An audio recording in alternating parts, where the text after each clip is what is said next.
ದೇಶಿ ಸೇವಾ ಬ್ರಿಗೇಡ್ ಶಾಖೆಯ ಸ್ಥಾಪನೆಯ ಪೂರ್ವಭಾವಿ ಸಭೆಯ ಅಧ್ಯಕ್ಷತೆಯನ್ನು ವಹಿಸಿಕೊಂಡಿರ್ತಕ್ಕಂತಹ ದೇಶಿ ಸೇವಾ ಪ್ರತಿಷ್ಠಾನದ ಟ್ರಸ್ಟಿಯಾದ ಶ್ರೀಧರ್ಮೂರ್ತಿಯವರು, ಆತ್ಮೀಯರಾಗಿರ್ತಕ್ಕಂಥ ರಿಯಾಸಿಯವರು, ಶ್ರೀಕಾಂತ್ ನಾಯ್ಕರವರು ಹಾಗೂ ನನ್ನೆಲ್ಲ ಸಹೋದರಿಯರೇ ಸಹೋದರರೇ ಮಾತಾಡಿ.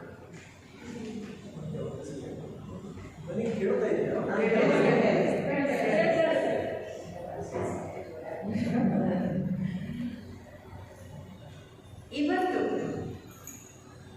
ನಾನು ಇಲ್ಲಿ ಬಂದಿದ್ದೀನಿ ಅಂತಂದರೆ, ಇಲ್ಲಿ ನಿಂತಿದ್ದೀನಿ ಅಂತಂದರೆ, ಒಬ್ಬ ವ್ಯಕ್ತಿಯಾಗಿ, ಒಂದು ಶಕ್ತಿಯಾಗಿ, ಆರೋಗ್ಯವಂತ ಮನುಷ್ಯನಾಗಿ ಮೊದಲು ನಿಂತಿದ್ದೀನಿ ನಾನು ಹೀಗೆ. ಯಾಕೆ ಆರೋಗ್ಯ ಶಬ್ದವನ್ನು ನಾನು ಬಳಸ್ತಾ ಇದ್ದೀನಿ ಅಂತಂದರೆ, ನಾನು ಆರೋಗ್ಯವಾಗಿ ಇಲ್ಲದೆ ಹೋಗಿದ್ದೆ ನಾನು ಇಲ್ಲಿ ಬರೋಕ್ಕಾಗ್ತಿರ್ಲಿಲ್ಲ. ಮನೆಯಲ್ಲೆಲ್ಲ ಕೂತ್ಕೊಂಡು ಮಲ್ಕೊಂಡು ಇನ್ನೇನೋ ಕಷಾಯ ಕೊಡ್ಕೊಂಡು ಟ್ಯಾಬ್ಲೆಟ್ ತಗೊಂಡು ಡಾಕ್ಟರ್ನೋ ಇನ್ನೆಲ್ಲೋ ಇರ್ತಾ ಇದ್ದೆ. ನಾನು ಶಾರೀರಿಕವಾಗಿ ಸ್ವಸ್ಥವಾಗಿ ಆರೋಗ್ಯವಾಗಿ ಇದ್ದಿದ್ದರಿಂದ ನಾನು ಇವತ್ತು ಇಲ್ಲಿ ನಿಂತಿದ್ದೀನಿ ನಿಮ್ಮ ಮುಂದೆ. ಆ ಆರೋಗ್ಯವಂತ ಮನುಷ್ಯ ಸಮಾಜಕ್ಕೆ ಏನೆಲ್ಲ ಕೊಡುಗೆಯನ್ನು ಕೊಡಬಲ್ಲ ಅನ್ನೋದನ್ನು ನೀವು ಯೋಚಿಸಿ. ನಾವು ಶಾರೀರಿಕವಾಗಿ ಸುದೃಢರಾಗಿದ್ದಾಗ, ಮಾನಸಿಕವಾಗಿ ಸುದೃಢರಾಗಿದ್ದಾಗ, ಆರೋಗ್ಯವಂತರಾಗಿದ್ದಾಗ ನಾವು ಏನಾದರೂ ಕೊಡುಗೆಯನ್ನು ಕೊಡಲಿಕ್ಕೆ ಸಾಧ್ಯ. ಆ ಆರೋಗ್ಯ ಸಮಾಜದಲ್ಲಿ ಕೆಟ್ಟಾಗ ಏನಾಗುತ್ತೆ? ಸಮಾಜ ಕೂಡ ಆರೋಗ್ಯವಾಗಿರ್ಬೇಕಲ್ವ? ನಾವಿವತ್ತು ಸಮಾಜದ ಮಧ್ಯೆ ನಿಂತಿದ್ದೀವಿ. ಆ ಸಮಾಜ ಇವತ್ತು ತನ್ನ ಆರೋಗ್ಯವನ್ನು ಕಳ್ಕೊಳ್ತಾ ಇದೆ. ಸಮಾಜದಲ್ಲಿ ಆರೋಗ್ಯ ಇಲ್ಲ. ಸಾಮಾಜಿಕವಾಗಿರ್ಬೋದು, ಆರ್ಥಿಕವಾಗಿರ್ಬೋದು, ಶೈಕ್ಷಣಿಕವಾಗಿರ್ಬೋದು, ಯಾವುದೇ ರಂಗದಲ್ಲಿ ತಗೊಂಡ್ರೂ ಕೂಡ ಇವತ್ತು ಸಮಾಜದಲ್ಲಿ ನಾವು ಅನಾರೋಗ್ಯವನ್ನು ಕಾಣ್ತಾ ಇದ್ದೇವೆ. ನಾವು ಆರೋಗ್ಯವಂತವಾಗಿದ್ದಾಗ ನಮ್ಮಿಂದ ಏನು ನಿರೀಕ್ಷೆ ಮಾಡೋಕ್ಕಾಗಲ್ಲ ಅಂತ ಹೇಳಿದ ಮೇಲೆ ನಾವು ಅನಾರೋಗ್ಯ ಪೀಡಿತ ಸಮಾಜದಿಂದ ನಾವು ಏನನ್ನ ನಿರೀಕ್ಷೆ ಮಾಡಲಿಕ್ಕೆ ಸಾಧ್ಯ? ಯಾವುದೆಲ್ಲ ಅನಾರೋಗ್ಯ? ಭ್ರಷ್ಟಾಚಾರ ಇರ್ಬೋದು, ಲಂಚ ಇರ್ಬೋದು, ಬಹಳ ನೊಂದವರಿಗೆ ಮಾರ್ಗದರ್ಶನದ ಕೊರತೆ ಇರ್ಬೋದು, ಎಲ್ಲ ರೀತಿಯಲ್ಲಿ. ಅದನ್ನು ನಾನು ಹೆಚ್ಚು ವಿವರಿಸಿ ನಿಮ್ಗೆ ಹೇಳಬೇಕಾಗಿಲ್ಲ ಅಂತ. ನೀವೆಲ್ಲರೂ ಬ್ಯಾಂಕಿಗೆ ಹೋಗಿರ್ಬೋದು, ಅಥವಾ ಇನ್ಯಾವುದೋ ಒಂದು ಸಣ್ಣ ಪುಟ್ಟ ಕಚೇರಿಗೆ ನಿಮ್ಮ ಕೆಲಸಕ್ಕಾಗಿ ತಾಲೂಕು ಪಂಚಾಯತ್ ಇರ್ಬೋದು, ಜಿಲ್ಲಾ ಪಂಚಾಯತ್ ಇರ್ಬೋದು, ಯಾವುದೇ ಒಂದು ಆಸ್ಪತ್ರೆ ಇರ್ಬೋದು, ಕೊನೆ ಪಕ್ಷ ನೀವು ಹೋಗಿ ನಿಮ್ಮ ಕೆಲಸವನ್ನು ನೀವು ಒಂದೇ ಸರಿಗೆ ಮುಗಿಸ್ಕೊಂಡು ಬಂದಂಥ ಉದಾಹರಣೆ ಈಗ ಹೇಳಿದ್ದೀರಿ. ಯಾರಾದರೂ ಮುಗಿಸ್ಕೊಂಡು ಬಂದಿದ್ದೀರಾ? ಇಲ್ಲ. ನಕಾರಾತ್ಮಕ ಹೊರತು ನಮಗೆ ಸಕಾರಾತ್ಮಕ ಉತ್ತರ ಸಿಗೋದಿಲ್ಲ. ಅಂತಹ ಒಂದು ಅನಾರೋಗ್ಯವನ್ನು, ಶಾರೀರಿಕ ಅನಾರೋಗ್ಯವನ್ನು ಸುಧಾರಿಸಲಿಕ್ಕೆ ವೈದ್ಯರಿದ್ದಾರೆ. ಎಲ್ಲ ಕಡೆ ದೊಡ್ಡ ಕಮರ್ಷಿಯಲ್ ಆಗ್ತಾ ಇದೆ. ಆದರೆ ಈ ಸಮಾಜದ ಸ್ವಾಸ್ಥ್ಯವನ್ನು ಸುಧಾರಿಸಬೇಕು. ಸಮಾಜಕ್ಕೆ ಸರ್ಜರಿಯ ಅಗತ್ಯವಿದೆ, ಔಷಧಿಯ ಅಗತ್ಯವಿದೆ. ಎಲ್ಲ ಅಗತ್ಯವನ್ನು ಪೂರೈಸಲಿಕ್ಕೆ ಬೆನ್ನೆಲುಬಾಗಿ ನಿಂತವರೇ ನಮ್ಮ ಶ್ರೀಧರ್ಮೂರ್ತಿ. ನೊಂದವರ ದನಿಯಾಗಿದ್ದಾರೆ. ಸಮಾಜದ ಭ್ರಷ್ಟಾಚಾರವನ್ನು ನಿರ್ಮೂಲನೆ ಮಾಡಬೇಕು ಅಂತ ಹೇಳಿ ಹೊರಟಿದ್ದಾರೆ. ಬಡವರ ದನಿಯಾಗಿದ್ದಾರೆ, ಭುಜ ಬಲವಾಗಿದ್ದಾರೆ, ನಿಂತಿದ್ದಾರೆ. ಎಲ್ಲಿ ಅನ್ಯಾಯ ಅಂತಲೇ ಇಂಥದೇ ಇರಲಿಲ್ಲ. ಒಂದು ಚಿಕ್ಕ ಪುಟ್ಟದಕ್ಕೂ ಸಾಥ್ ಕೊಡ್ತಕ್ಕಂಥ ವ್ಯಕ್ತಿತ್ವ. ಅವರಿಗೆ ಮನೆ ಇಲ್ಲ, ಮಠ ಇಲ್ಲ, ಸಂಸಾರ ಇಲ್ಲ, ಎಲ್ಲವೂ ಹೆಚ್ಚಾಗಿ ಎಲ್ಲರಿಗೂ ಇರುತ್ತೆ. ಅದೇ ರೀತಿ ಅವರು ಕೂಡ ಒಂದು ಸಮಾಜವನ್ನು ತಿದ್ದಬೇಕು, ಸಮಾಜವನ್ನು ಆರೋಗ್ಯವಾಗಿ ಇಡಬೇಕು ಅಂತೇಳಿ ಸಮಾಜಕ್ಕೆ ಆರೋಗ್ಯವನ್ನು ಕೊಡ್ತಕ್ಕಂಥ ವೈದ್ಯರ ಕರ್ತವ್ಯವನ್ನು ನಿರ್ವಹಿಸ್ತಾ ಇದ್ದಾರೆ. ಅವರಿಗೆ ನಮ್ಮೆಲ್ಲರ ಪರವಾಗಿ ಒಂದು ಹೃದಯದ ಈಗ ಸರ್ ಹೇಳಿದ್ರು, ಸಾಕಷ್ಟು ಹೇಳಿದ್ದಾರೆ ಎಲ್ಲರೂ. ಶೈಕ್ಷಣಿಕವಾಗಿ SSLC ನಿಮ್ಮ ಮಕ್ಕಳು, ನಿಮ್ಮ ಮನೇಲಿ ಮಕ್ಕಳಿದ್ದಾರಲ್ಲ, ನಾನೊಂದು ಶಿಕ್ಷಕಿಯಾಗಿ ನನಗೆ ಆ ಮಕ್ಕಳು ಪೇರೆಂಟ್ಸ್ ಬಂದು ಹೇಳ್ತಾರೆ ನಮ್ಮ ಹತ್ರ, ಏಪ್ಪ ಸುಧಾರಿಸ್ಲಿಕ್ಕೆ ಆಗೋದಿಲ್ಲ, ರಜೆ ಕೊಟ್ಟರೆ ಮಕ್ಕಳನ್ನ ಮನೆಯಲ್ಲಿ ಸುಧಾರಿಸ್ಲಿಕ್ಕೆ ಆಗೋದಿಲ್ಲ, ಯಾವಾಗಪ್ಪ ಶಾಲೆ ಶುರುವಾಗುತ್ತೆ? ಹಾಗಾಗಿ ನಿಮಗಾಗಿದ್ದ ಕೆಲಸವನ್ನು ನಾವು ಮಾಡಬೇಕು, ತಿದ್ದದಂಥ ಕೆಲಸವನ್ನು ನಾವು ಮಾಡ್ತೀವಿ. ನಿಮ್ಮ ಹತ್ರ ಇರೋದಕ್ಕಿಂತ ಜಾಸ್ತಿ ಸಮಯ ಮಕ್ಕಳು ನಮ್ಮ ಹತ್ರ ಇರ್ತಾರೆ. ಆದರೆ ನಿಮ್ಮೆಲ್ಲರ ಪೋಷಕರು ಒಂದೇ ಕಂಪ್ಲೇಂಟ್ ಏನಪ್ಪ ಅಂದರೆ, ಮೊಬೈಲ್ ಇರಲ್ಲ ಮಕ್ಕಳು ಮನೆಯಲ್ಲಿ, ಮೊಬೈಲ್ ಇರ್ತಾರೆ. ಯಾಕೆ ಮಾಡಿಸ್ಕೊಳ್ಳೋದಿಲ್ಲ? ಪೇರೆಂಟ್ಸ್ ಮೀಟಿಂಗಿಗೆ ಹೋದಾಗ ನೀವು ಹೇಳುವ ಸಮಸ್ಯೆ ಒಂದೇ, ಮೊಬೈಲ್.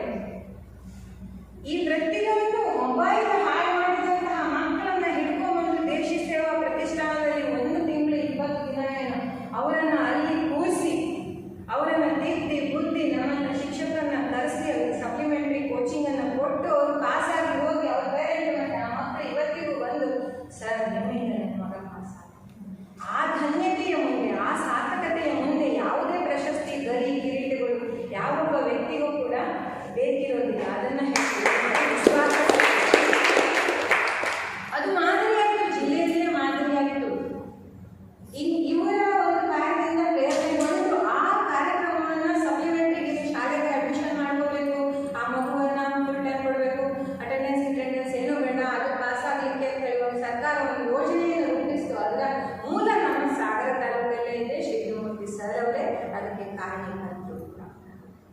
ಒಂದು ಉದಾಹರಣೆ ಇತ್ತು.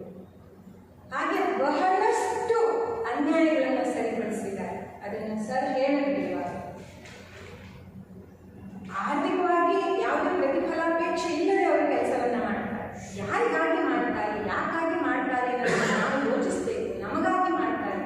ಈಗ ಸಾಗರ ಮಟ್ಟದಲ್ಲಿ ಮಾತ್ರ ಸೀಮಿತವಾಗಿತ್ತು. ಈಗ ಈ ಸುತ್ತಮುತ್ತ ಹಳ್ಳಿಗಳಲ್ಲಿ ಮಾತ್ರ ಸೀಮಿತವಾಗಿತ್ತು. ಅಂದರೆ ನಮಗೆ ಗೊತ್ತಿರುವಷ್ಟು ಹೊರಗಡೆ ಎಲ್ಲ ಇದೆ.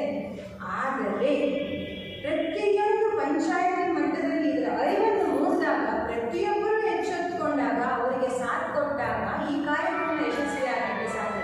ಕಾರ್ಯಕ್ರಮ ಯಶಸ್ವಿ ಅನ್ನೋದಕ್ಕಿಂತ ನೀವೆಲ್ಲರೂ ಕೂಡ ದನಿಯಾಗಬೇಕು. ಬಡವರ ನೊಂದವರ ದನಿಯಾಗಬೇಕು. ಎಲ್ಲ ಪಕ್ಕದ ಮನೆಯನ್ನು ಓಡಾಡ್ತಿದ್ದಾನೆ ಬಿಡು, ಈ ಕಾಟಕ್ಕೋ ಅದಕ್ಕೋ ಇದಕ್ಕೋ RTC ಅವ್ನು ಓಡಾಡ್ತಾ ಇದ್ದಾನೆ ಬೇಡ, ಬೇಕಿದ್ರೆ ಮಾಡ್ಕೊಳ್ತಾನೆ ಅಂತ ನಾವು ಯಾವಾಗ ಹೇಳ್ತೀವಿ? ಪಕ್ಕದ ಮನೆಯಲ್ಲಿ ಆ ಸಮಸ್ಯೆ ಬಂದಾಗ ಹೇಳ್ತೀವಿ. ಅದೇ ಸಮಸ್ಯೆ ನಮ್ಮ ಮನೆಯಲ್ಲಿ ಬಂದಾಗ ಅಯ್ಯಯ್ಯೋ ಅಂತ ಬಾಯ್ಕೊಳ್ತೀವಿ. ಯಾಕೆ? ನಮ್ಮ ಸಮಸ್ಯೆ ಮಾತ್ರ ನಮ್ಮದು ಅಂತ ಯೋಚಿಸ್ತಕ್ಕಂಥ ಸಣ್ಣ ಪರಿಧಿ ಒಳಗಿದ್ದೀವಿ ನಾವು. ನಮ್ಮ ಪರಿಧಿ ವಿಶಾಲವಾಗಬೇಕು, ನಮ್ಮ ವ್ಯಾಪ್ತಿ ತುಂಬ ವಿಶಾಲವಾಗಬೇಕು.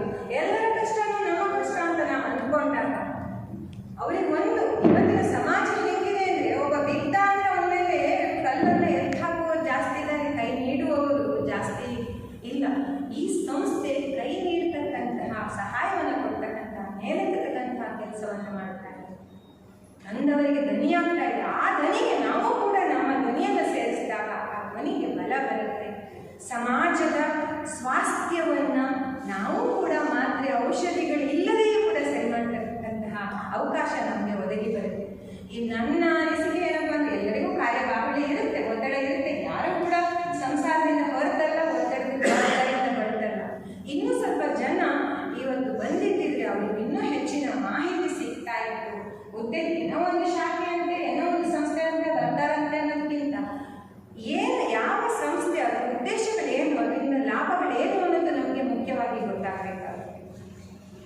ಸಮಾಜದೊಳಗಿರುವ ನಾವು ಸಾಮಾಜಿಕವಾಗಿ ಪರಿಸರವನ್ನು ಲಂಚ ಮುಕ್ತ ಇರ್ಬೋದು, ಶೋಷಣೆ ಮುಕ್ತ ಇರ್ಬೋದು, ಎಷ್ಟೊಂದು ನೋವು ಸಮಾಜದಲ್ಲಿ ಇದೆ.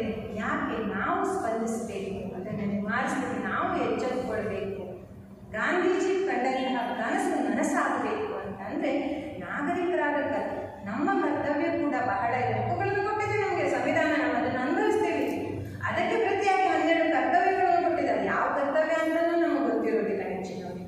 ಆ ಏನು ಸೌಲಭ್ಯಗಳಿದೆ ಸರ್ಕಾರದಿಂದ ಅಥವಾ ಯಾವ ಯಾವ ವಿಚಾರವಾಗಿ ನಮಗೆ ಅದನ್ನು ಪಡ್ಕೊಳ್ಳಿಕ್ಕೆ ಸಾಧ್ಯ ಅನ್ನೋ ಒಂದು ಸಣ್ಣ ಮಾಹಿತಿ ಕೂಡ ಇಲ್ಲ. ನಾವು ವಿದ್ಯಾವಂತರಾಗಿ ಇವತ್ತು ನಮಗೊಂದು ಸರ್ಕಾರಿ ಮಟ್ಟದಲ್ಲಿ ಇನ್ನೆಲ್ಲಿಯೂ ಒಂದು ಕೆಲಸ ಆಗಬೇಕು, ಆಸ್ಪತ್ರೆಯಲ್ಲಿಯೇ ಇಟ್ಕೊಳ್ಳಿ, ಒಂದು ಕೆಲಸ ಆಗಬೇಕು ಅಂತಂದರೆ ಖಂಡಿತ ನಮ್ಮ ಕೈಯಲ್ಲಿ ಅದನ್ನು ಸಲೀಸಾಗಿ ಸಾಧಿಸ್ಕೊಳ್ಳೋಕ್ಕಾಗೋದಿಲ್ಲ. ಇನ್ನು ಗ್ರಾಮೀಣ ಮಟ್ಟದಲ್ಲಿರ್ತಕ್ಕಂತಹ ಜನರಿಗೆ ಅವರ ಪಾಡೇನು ಮಾಹಿತಿ ಗೊತ್ತಿರೋದಿಲ್ಲ, ಹೆಚ್ಚಿನವರಿಗೆ ಓದಲಿಕ್ಕೆ ಬರೋದಿಲ್ಲ, ಇಂಗ್ಲೀಷ್ ಅರ್ಥ ಆಗೋದಿಲ್ಲ.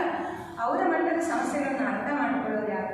ಈ ಕೆಳ ಹಂತದಲ್ಲಿ ಇಂತಹ ಸಂಘಟನೆಗಳು ಬಲವಾದರೆ, ಜಾಗೃತರಾಗಲಿ. ನಿಮ್ಮ ಪಕ್ಕದ ಮನೆಯಲ್ಲಿ ನೀವು ಹೇಳಿ, ಮತ್ತು ನೀವು ಇಷ್ಟೇ ಜನ ಬಂದಿರ್ಬೋದು, ಅದು ನಿಮ್ಮ ಸಂಪರ್ಕಕ್ಕೆ ಒಂದು 10 ಜನ ಬರ್ತಾರೆ. ನಿಮ್ಮ ಸಂಪರ್ಕಕ್ಕೆ ಮಿನಿಮಮ್ ಇವತ್ತು 10 ಜನ ಬರ್ತಾರೆ. ನೀವು ಸಮಾಜಕ್ಕೆ ಒಳಿತು ಮಾಡಬೇಕು, ನಮ್ಮ ಸರ್ಗೆ, ನಮ್ಮ ಸಂಸ್ಥೆಗೆ ಸಾಥ್ ಕೊಡಬೇಕು ಅಂತಂದರೆ 10 ಜನಕ್ಕೆ ಹೇಳಿ. ಇನ್ನು 10 ಜನಕ್ಕೆ ಆ ಮಾಹಿತಿಯನ್ನು ತಲುಪಿಸ್ತಕ್ಕಂಥ ಸಮಾಜದ ಸ್ವಾಸ್ಥ್ಯವನ್ನು ಕಾಪಾಡ್ತಕ್ಕಂಥ ಕೆಲಸವನ್ನು ನೀವು ಮಾಡ್ತೀರಾ ಅನ್ನೋ ನಂಬಿಕೆ ನನಗೆ ಖಂಡಿತ ನಿಮ್ಮ ಮೇಲೆ ಇದೆ.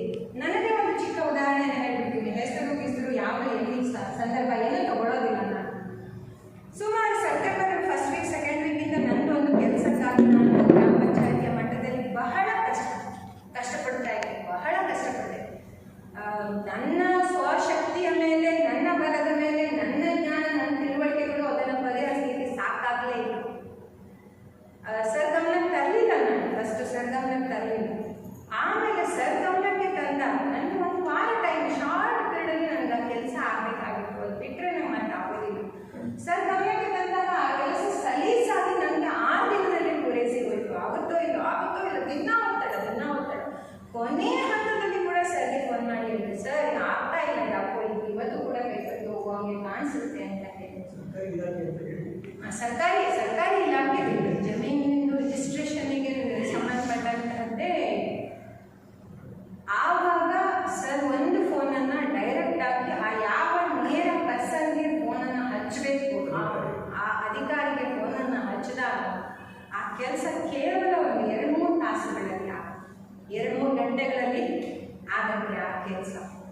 ಅಂದರೆ ಅದರ ನಂತರ ನನಗೆ ಒಂದು ವಾಕ್ಯ ಕೂಡ ಅದ್ರ ಜೊತೆಗೆ ಬೇರೆಯವರಿಂದ ಬಂದು ತಲುಪಿತು. ಸಹಸವಾಸ ಬೇಡಪ್ಪ, ದೇಶಿ ಸೇವಾ ಪ್ರತಿಷ್ಠಾನದ ಸಹವಾಸ ಬೇಡಪ್ಪ, ಅವ್ರ ಕೆಲಸ ಬೇಗ ಮಾಡ್ಕೊಡ್ಬೇಕಪ್ಪ, ಅವ್ರ ಕೈಯಲ್ಲಿ ಸಿಕ್ಕಾಕೊಂಡ್ರೆ ಮತ್ತೆ ಅವರು ಅದು ಸರಿಯಾಗೋವರೆಗೂ ಬಿಡೋದಿಲ್ಲ ಅನ್ನುವ ಮಾತು ನನಗೆ ಸಿಕ್ತು. ಅಂದರೆ ನೊಂದವರ ಧ್ವನಿಯಾದ ಸಂಸ್ಥೆ ಎಷ್ಟು ಕೆಲಸವನ್ನು ಮಾಡ್ತಾ ಇದೆ. ಅಂತಹ ಒಂದು ಸಂಸ್ಥೆ ನಿಮ್ಮೂರಿಗೆ ಬರ್ತಕ್ಕಂಥದ್ದು ನೀವೆಲ್ಲರೂ ಹೆಮ್ಮೆ ಪಡ್ತಕ್ಕಂಥ ವಿಷಯ. ಕೇವಲ ಹೆಮ್ಮೆ ಪಟ್ಟರೆ ಸಾಕಾಗೋದಿಲ್ಲ, ನೀವು ಕೂಡ ಅಷ್ಟೇ ಕಾರ್ಯವನ್ನು ಜಾಗೃತಿ ಮೂಡಿಸ್ತಕ್ಕಂಥ ಅರಿವನ್ನು ಮೂಡಿಸ್ತಕ್ಕಂಥ ಸಾಮಾಜಿಕ ಸ್ವಾಸ್ಥ್ಯವನ್ನು ಕಾಪಾಡ್ತಕ್ಕಂಥ ಕೆಲಸವನ್ನು ನೀವೆಲ್ಲರೂ ಕೂಡ ತುಂಬ ಮನಸ್ಸಿನಿಂದ ನಡೆಸ್ತೀರಾ ಅನ್ನೋ ಭರವಸೆಯನ್ನು ಕೂಡ ನಾನು ಇದು ಕೇವಲ ಇಷ್ಟೇ ಅಲ್ಲ,